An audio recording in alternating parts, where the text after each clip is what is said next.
falando sobre iniciativas que aconteceram lá e que podem ser replicadas aqui, uma delas é o Congresso Nacional abrir uma CPI. Foi o que o Congresso americano fez. Virei rápido demais, mas já estamos aqui, tudo bem. O Congresso americano fez. Lá eles abriram uma comissão, uma espécie de CPI, para entender qual foi o papel de Donald Trump, exatamente quem financiou, quem pensou, quem promoveu o Capitólio. E aqui, assim que houve o atentado terrorista em Brasília no dia 8 de janeiro, houve a mesma mobilização. O líder do governo no Congresso, no Senado, né, o senador Randolfo Rodrigues e o senador Renan Calheiros começaram a coletar assinaturas. A senadora Soraya Tronic e o senador Alessandro Vieira também. São 2 pedidos de CPI. As assinaturas serão recoletadas agora em fevereiro, quando o Congresso voltar a trabalhar, para inserir as investigações dos atentados terroristas no rol de trabalhos da CPI do Senado Federal. E aí, Luiz Inácio Lula da Silva, na entrevista que ele deu para a Natuza Neri na Globo News, falou que acha que não precisa de CPI. Que as autoridades já estão investigando, que deixa isso com as autoridades, que tem uma agenda de projetos importantes para o Brasil para serem tratados no Congresso Nacional e que, então, portanto, achava que a CPI não era o lugar. Aí eu fui hoje, né, papear com o pessoal do Senado Federal para entender ali como é que a base do governo viu essa declaração e ela rachou.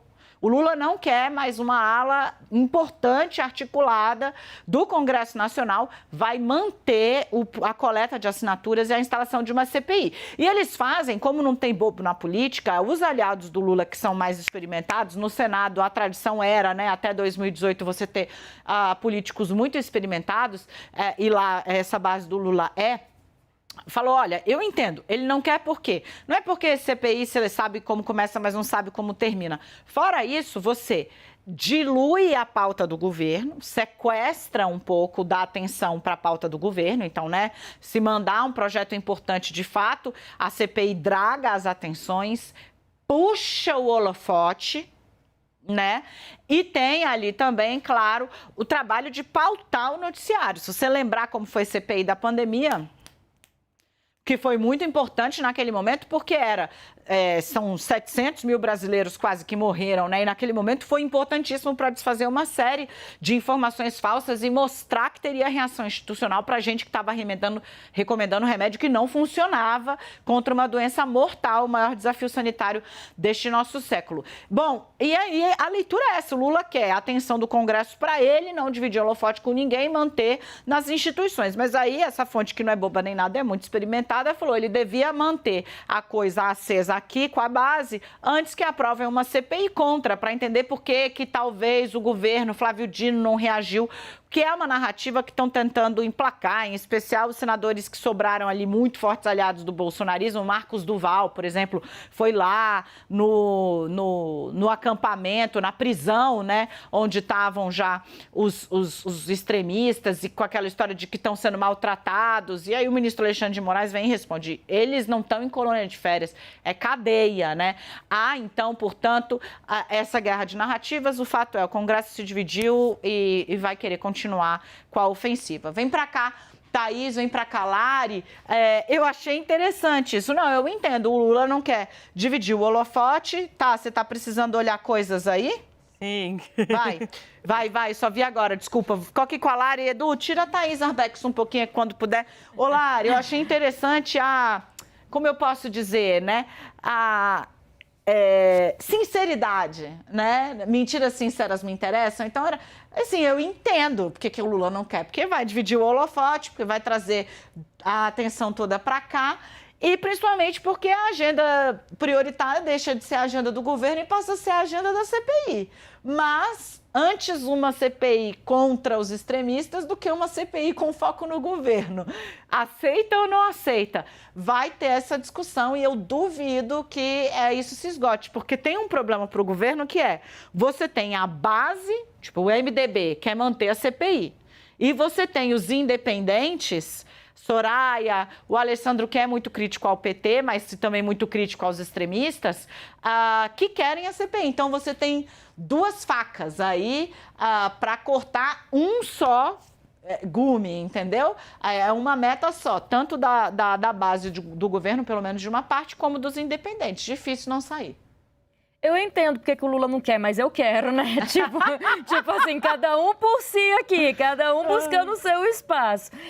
Toda CPI, mesmo ela sendo uma CPI, nesse caso, a favor do governo, querendo ou não, porque é o discurso do atual governo, do governo do PT, de Luiz Inácio Lula da Silva, de que é preciso culpar... condenar, preciso descobrir quem foi envolvido nesses atos criminosos. Por mais que seja uma CPI que, em tese, é do lado do governo, ela acaba, como você disse, distraindo, foi essa palavra que eu ouvi, os parlamentares do objetivo final. E Lula tem muitas missões esse ano com o Congresso Nacional. Não é à toa que, por exemplo, foi uma das primeiras conversas com Lula depois de eleito, ainda antes mesmo de assumir o cargo, a gente noticiou aqui conversas com Arthur Lira, presidente da Câmara, conversas com Rodrigo Pacheco. O PT até já anunciou o apoio à candidatura de Arthur Lira na Câmara dos Deputados, o que há 4 meses atrás era algo quase inimaginável. Mas tem sim sempre uma ala dentro do Congresso Nacional, em especial dentro do Senado, que acredita ser importante tirar essa CPI do papel. Porque também acaba trazendo o holofote para aqueles parlamentares. Quem comanda uma CPI, relata uma CPI, ou seja, ou um vice-presidente de uma CPI, a gente lembra de cabeça facilmente, por exemplo, quem foram esses parlamentares na CPI da pandemia. Renan Calheiros voltou aos holofotes, Randolfo Rodrigues, que agora vai ser líder, né? Omar Aziz... Simone Tebet, que virou candidata à presidência da República, ela se apresenta para o Brasil mesmo ali. Fato, ótima lembrança, Lari. Quem mais? Omar Aziz, né? Então, assim, querendo ou não, para os parlamentares também a chance de estar nas televisões de todo mundo. Porque hoje a maioria das sessões ou das reuniões das comissões, até passa na TV Câmara, na TV Senado. Mas a gente aqui na CNN passava ao vivo essas discussões ali na comissão da pandemia, né?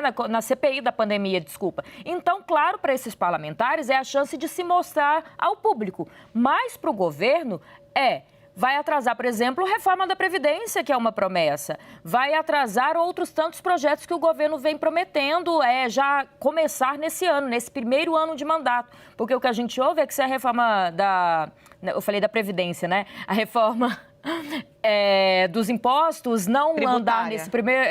fugiu o nome, desculpa. A reforma tributária não andar nesse primeiro ano, no segundo ano, já fica ainda mais complicado. Então, assim, é uma luta, entre aspas, de aliado com aliado, mas com cada um querendo o seu. Se o Lula não quer, tem quem quer colocar essa CPI para andar, Dani.